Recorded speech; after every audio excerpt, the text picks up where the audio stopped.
Hola amigos, it's Izzy Busy. How are you today? I hope things are going well for you. And greetings from Perth, beautiful city in Western Australia where I'm at the moment.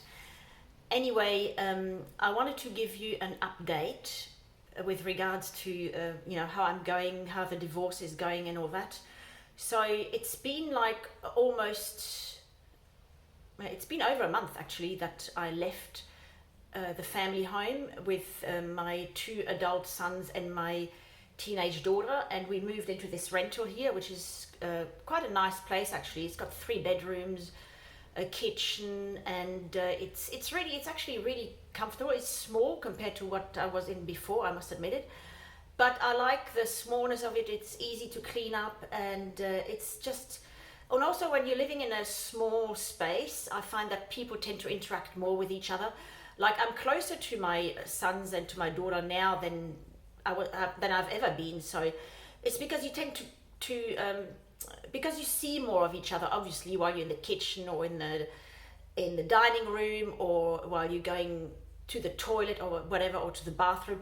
And so you tend to engage more in conversations and just like do small talk and stuff like that. So it's actually quite nice, and I do appreciate it. I'm very grateful for what I've got, because it's very difficult to get rentals here in Perth. It's absolutely horrendous. People really suffer to get into something, so I'm extremely grateful. It's also quite close to my teenage daughter's school, and so she can either walk, or I can give her a quick lift there, or she can walk back if I'm busy at work or something.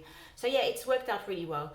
And how do I feel now? I must say, I still don't feel 100%.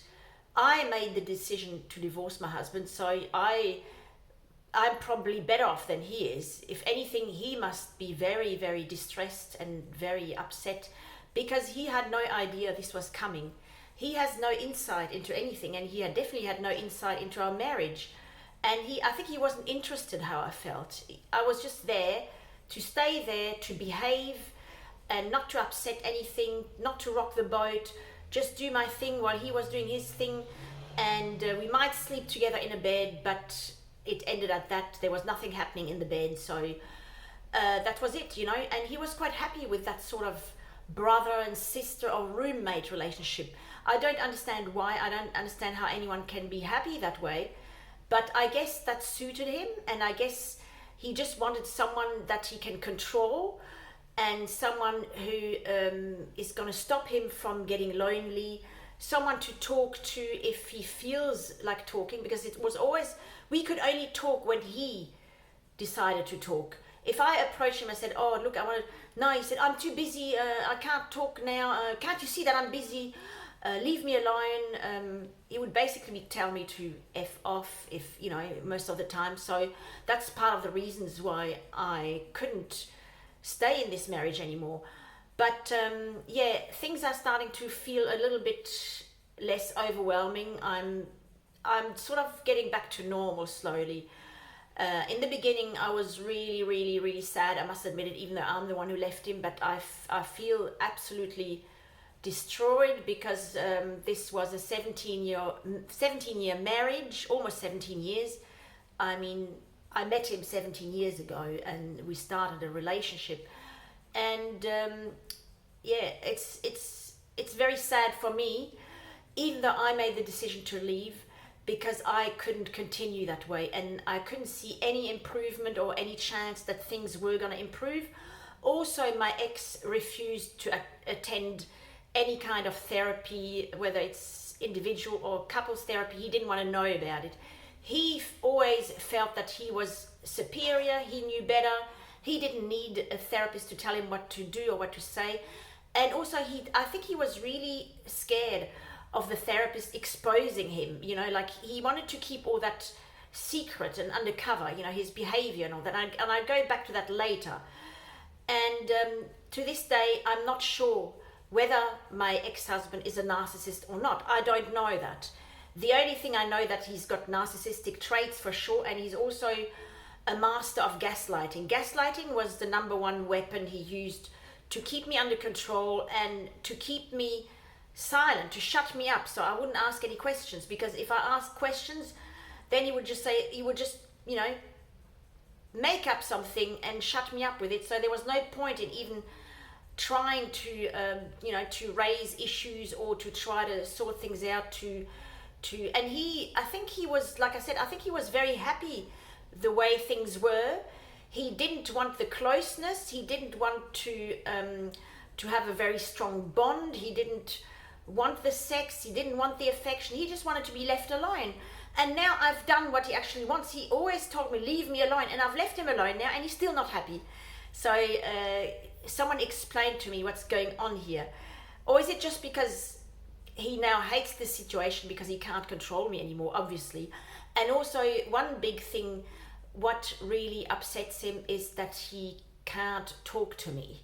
I have blocked him on my phone and on email because I just want communication to go through the lawyers.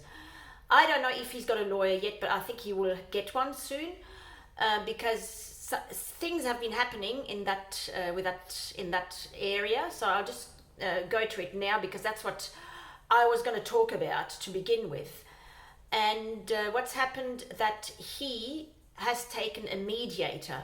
So he's enrolled a mediator, and then the next thing, I got a letter from my solicitor saying that Herbert, that's my ex's name, Herbert has enrolled a mediator and wants to arrange mediation. He wants to invite me to a mediation session to mediate. And I wasn't very happy about that, So I talked to my solicitor, and she said, no, we're not going to do that, because the thing is, he doesn't want to disclose his assets. And that's why he wants to go to mediation, because then he can just, work out an amount of money that he's quite happy to give me, and then I shut up and leave him alone, and we don't talk about it anymore. But no, hey, I'm not happy with that, because it allows him to forego this disclosure, or to avoid this disclosure, which I think he hates the idea of actually disclosing how much money he's got, because I'm sure he has quite a bit. He has used our marriage, our relationship, to enrich himself, to create wealth for himself, not for us. It was always for him, he said. And in the meantime, I was living on the poverty line, basically. Sometimes I didn't even have enough money to go shopping, and I'm quite ashamed to say that, and I don't want anyone to, please don't judge me, or if you want to judge me, that's fine, you can judge me. I used to shoplift quite a lot because I didn't have enough money just to buy groceries. When you have a cauliflower that's worth $8, and you want to cook that cauliflower, but you can't afford the $8 that cauliflower costs, then what do? You just go through this checkout, the self-serve checkout, and you just put it through without paying. That's what I mean. I don't mean I went to the shops and started filling my pockets. No, but I let certain things go because I just couldn't afford it, and he didn't care. I mean, he never even asked me, "Are you all right?" or "Are you okay for money?" Or because he could see how much I was struggling, and I was living in so much insecurity. I didn't have a proper job. I was only doing casual work, and that didn't work out very well. And I was also very stressed, and I don't know if it's that from the relationship I was in, the emotional abuse, I think, but it contributed to it, obviously. I had been bullied at work as well, and in a few instances, and that really upset me, and that really stressed me out. So I wasn't really in the position where I could work full time, and also my age, I'm 58, and a lot of people just don't want to employ someone over the age of 55. It's like that in Australia. I don't know what it's like anywhere else, but ageism is definitely a thing in our society. So yes, so he hates the idea of having to show anyone how much money he's got, because that's what he lives for. That's his whole life. His money that's how do you say that? That's his everything. That's the love of his life. That's his real wife. His real wife is his money. But now he will be forced to do so, because by Australian law he has to, both people in a couple, when they've been married and they want to divorce and they want to have a financial divorce, they need to disclose their assets to each other, and if they don't, then the court can actually force them to do so. And there are penalties also for hiding assets, and the penalties are very strict. It can go up to fines, or even a prison sentence, you name it.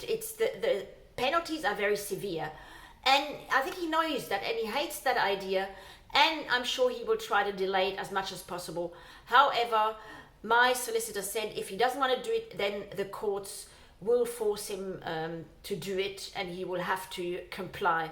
And so even if he takes himself a lawyer, the lawyer will still tell him the same thing. He will say, look, you need to disclose your assets, and then we can work out where we go from there, you know, because obviously certain sums of money, if they come from an inheritance, or if they come from you know, for example, then that is not part of your assets. That gets taken out, and you're left with what's actually your money that you worked for during the time that you were married. So yeah, so that's what's happening at the moment. And yeah, what was I going to say? It will take time, because being a narcissist, he's not going to play the game. He's going to try to sabotage everything. He's going to make it difficult, and it will. I'm sure I'm in for a lot of time and a lot of effort, especially on behalf of especially a lot of efforts from my solicitor to get what we want. And then the solicitor said, her name is Helen. I'm just going to say Helen now because it's a bit nicer. And she's a really a nice but very strict lady, which I really like. You know, one of these elderly, not elderly, older school teachers. You know, really, you know, school masters or whatever. And she doesn't take any BS. That's for sure. She's to the point, straight to the point, very straightforward. But she's also very caring, because she's always asking me how I'm going, and she's pretty concerned about me because she knows I've been through emotional abuse and all that. So she's really nice as well, but very professional, and I like that. I don't want to waste, obviously, my time and money. I mean, every word you say on the phone to your solicitor costs money. So keep it short. Don't use your solicitor as a shrink, as a therapist. They're not a therapist. They're just there to sort out material problems, and also maybe if you have any kids, and I'll come to that as well, then you know, access visitation rights and all that. But they're not your therapist. So if you have problems, if you're suffering, you're in pain, you want to get something off your chest, talk to a therapist, or even talk to your doctor. You know, I mean, that's a better option. Yeah, so that's what I do. And I've got a doctor, and I actually have two doctors, but I'll get back to that later. Anyway, so up until he's ready to disclose his assets and to put it all on paper and we can add it all up, then my solicitor said once he's done that, we can then work out an amount, a fair amount, and make him an offer. And if he's happy with the offer, then we settle, and then things are over. So it looks quite simple, really. The only thing is that he needs to comply with this. And I don't know if he will, or if he... But I think he does respect the law in a certain way. He has a certain respect for the law. So he's not someone who's going to try to well, he might do. I don't know if he's going to play dirty tricks and hide his assets. I also know that he's got a cryptocurrency account, and you know, but still, once he gives his tax file number and you know, his tax receipts and all that, the solicitor will be able to see what's there, and it will be very easy to add it up and to work out a sum of money that would be suitable. I mean, I don't want more than I'm entitled to. I don't want to get the last penny he's got and get the shirt off his back. No, I'm not like that. I'm not vindictive. I don't want revenge. I don't want to make things hard for him or for me. I just want a fair settlement in accordance with the law in Australia, which entitles me to 50% of our asset pool, and that includes superannuation. Sorry, my mouth is not working very well today. Superannuation, which is like a kind of pension fund that we have in Australia. So in divorce, this is considered an asset. Of course, if something gets paid out of that to me, I won't be able to access it until I retire, which is normally at 65 years of age, but I would really like to retire earlier than that, to be quite honest. And because I haven't got that many years left, I want to make the most out of these years and travel and meet new people. I really want to have fun. I want to do everything, you know. I mean, because he never wanted to go anywhere. He never wanted to travel. He had a total lack of enthusiasm for anything. It was just for him, his life, sitting at home, cooking his stupid meal on the stove and eating it in front of his telly and drinking beers galore, and that's it, you know. What am I in, you know, where do I come into the picture? I don't really know, but like I said, it's probably just he needed someone to be there, like a, you know, maybe like a butler type of thing, you know, someone who's, you know, yeah, that was it. So that's where I'm at with regards to the divorce. So we're waiting for my ex to produce the disclosure, and then after my solicitors received that, she will let me know, and then she will work out an amount that is suitable, and that is also lawful, and that is not exaggerated or not that is not unrealistic or something like that. I'm not like that at all. I've already said it. I would like to have some money to get myself into a property, because we basically owned our property. It was paid off just for a few $1,000s that was still in the mortgage outstanding, but it was mostly paid off. So I had our house paid off, so it will be 50% of that and 50% of his savings and superannuation account or whatever. Then I would like to have a look around to see if I can afford to buy a place for myself and my daughter, and maybe my sons will still move in with us, because it's not that they depend on me. On the contrary, they help me. They actually help me pay the rent here in this place, and they're very independent. They cook for themselves, they shop for themselves. They really good boys, you know. And it's nice to have people around just to talk to, you know. I would hate to be just all alone in a house. I think I would go crazy, honestly. It's not my thing. But having those three around it's really lovely, and they're so beautiful, you know. We never argue, never, ever, ever. It doesn't even happen. When there's an issue, we talk about it, and we even have like a group message on Messenger, which we call we call that rental property, and any updates or anyone not happy about something, maybe if the bathroom is not tidy enough or something, they can put it in there, and then we respond to it. And we also talk things over in a very mature and caring way. You know, this is the way it should be. This is the way relationships should be. They shouldn't be loud arguments and yelling and shouting and insults flying, you know, and threatening the person. But that's what it was with my ex, because maybe he was a narcissist, maybe he wasn't, I don't know, but he had definitely had some really ugly traits about him. And I think I'm gonna talk about that in another video, because this is more about an update of where I'm at currently with my divorce and how I'm coping. So yeah, I'm feeling a lot better. I'm feeling that I've made the right decision. Even sometimes I still doubt myself a little bit. I said, maybe I should have stayed, you know. What am I doing? I'm 58. I'm never going to find anyone else. But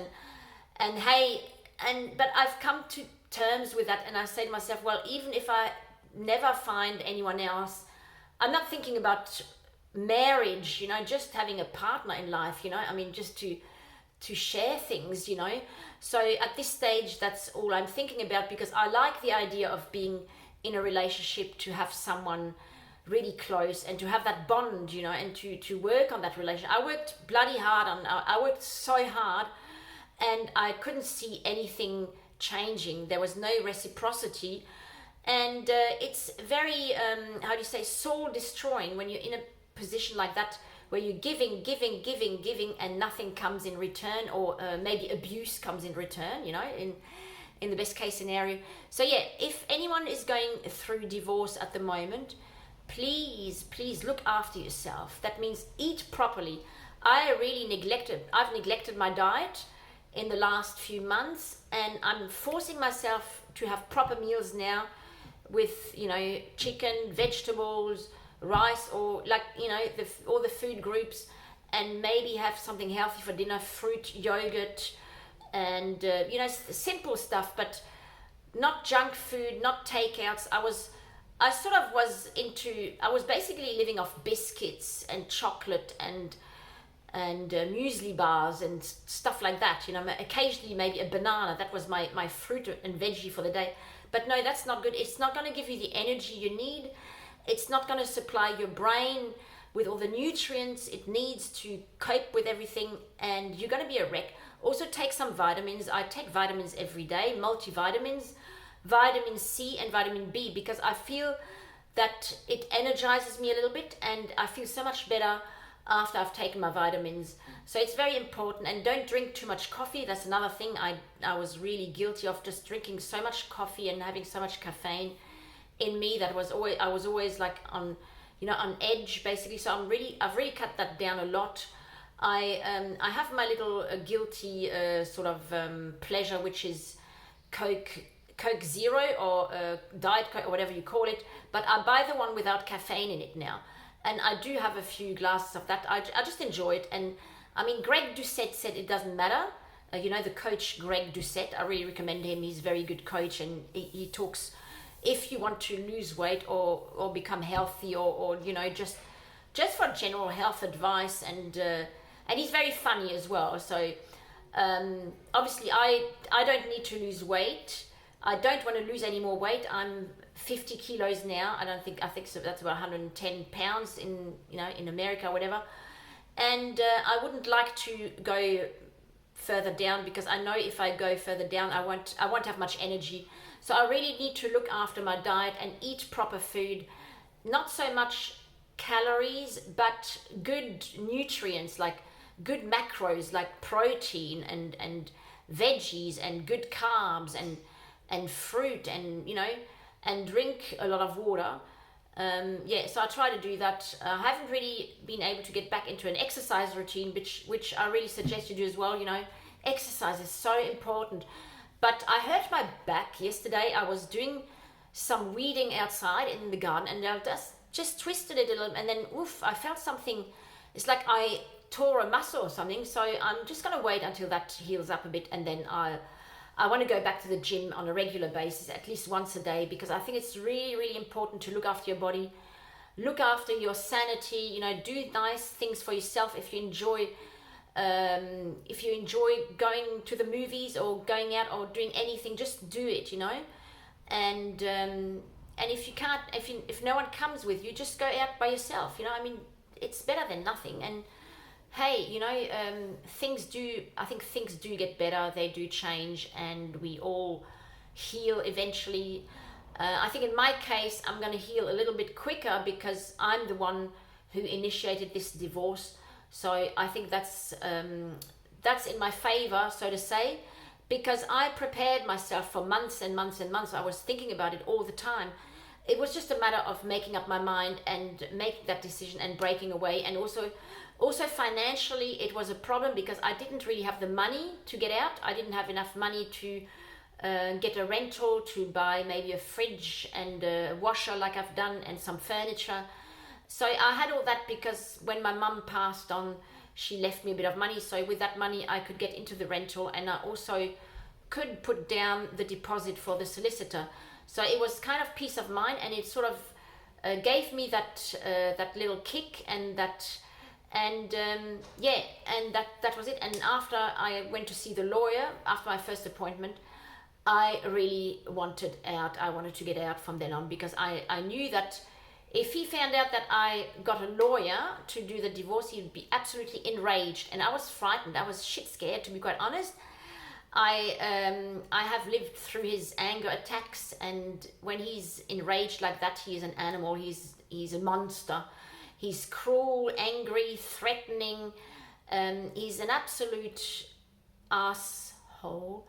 I mean, I don't want to say it too loud, but yeah, he is an absolute jerk when it comes to that, you know. And I don't want to be, you know, I don't want to be there when that happens. So, and I haven't been there, so which is good. Anyway, I'm going to finish this video now, and in the next one I'm going to talk a little bit more about why I left my husband, what motivated me to do that. And it's a very complex issue, because there was no infidelity involved. He didn't go out with anyone else. I didn't go out with anyone else. There was no infidelity.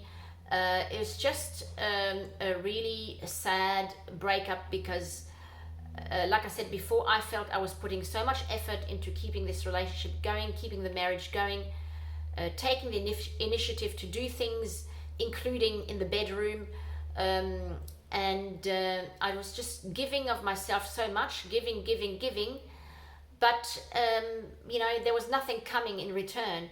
If I wanted affection, I basically had to beg for it. You know, I had to beg for affection. If I needed any help financially, because I was in a bad way when Corona first happened. Sorry, I shouldn't really say that word. When that issue that everyone's talking about today, it happened, I basically lost my employment, and I begged him to help me. And first, he wasn't even interested, you know. And then my sister, who lives overseas, she sent me some money, which really saved my life, and I really want to thank her for it. But I can't, because she's not talking to me anymore, and that's another story. You know, she's not talking to me anymore because she had a big dispute with another sister who I supported. And anyway, it's very complicated, and I wish life wasn't complicated, because life is really very simple. You know, when people are caring, compassionate, and they discuss things in a mature way, then you don't need to get angry. You don't need to yell. You don't need to insult someone, put them down, criticize them, and call them all the names under the sun, and you know, humiliate and demean and belittle and all. You don't need to do all that. You don't need to slam doors. You don't need to slam furniture. You don't need to do all that. You know, we can really. Life is easy, life is simple if we're just kind to each other, and if we just respect each other. And that's the thing, the respect. You see, the respect wasn't there in my marriage, and he didn't respect me like you should respect a human being. He had a lot of respect for other people, like family, friends, superiors, I guess, but just not for me. He didn't respect me, and I was just there to be yelled at, to be, you know, just to be abused, you know, and the only way I avoided being abused is to shut up and not say anything, and basically not be myself anymore, you know, not be myself, just become a functioning robot. And that's what I did, especially towards the end. I was so robotic, and I was so not myself. I can't even recognize me in that person. Like when I think about Izzy, while she was married to that person, you know, she's almost like a stranger to me. That's not Izzy. That's not the Izzy who was so, you know, loving, affectionate, feisty, talkative, humorous. You know, I was really bubbly and alive, you know, and I wasn't like that anymore. I was more like a mess. I was just like someone really emotionally, really fragile. And, you know, from being confident, I became someone really who lacks total confidence, like a real mess, you know, like one of these. Yeah, and that's why he called me crazy, because he created that person who I wasn't. He created that. And then he told me I was crazy, but he was the one who gaslighted me in the first place. So gaslighting is also a very important subject. I'll get more into it in more detail, how he actually gaslighted me, because it's so hard to explain. It's not just lying. Gaslighting is not a synonym for lying. Gaslighting means a lot more than that, and it goes a lot deeper than just lying. I mean, anyone can lie, but to gaslight, you got to be very manipulative, and you got to be a master manipulator to do that. And he did it very effectively, you know. He did it. He was so good at it, you know. Yeah. So anyway, I'll leave this video at that, and I'll see you in the next one. Enjoy your day. Take your vitamins. Anyway, I just found out that vitamin is British, that's the British pronunciation, and the American pronunciation is vitamin. So there you know, I've learned something yesterday. I looked it up because my son was asking me which one is the proper pronunciation. So vitamin is the British one. So I will go with that one because we Aussies, we follow the British more than the Americans. Or we're sort of in the middle, you know, so we use both pronunciations. So take those, drink your water, and try to relax and do like a short meditation, maybe just 1 minute where you're lying down, close your eyes, and just focus on your breath. It's very important to deal with stress and not to let it overwhelm you and not to make you sick. Okay, you enjoy, and I'll see you soon.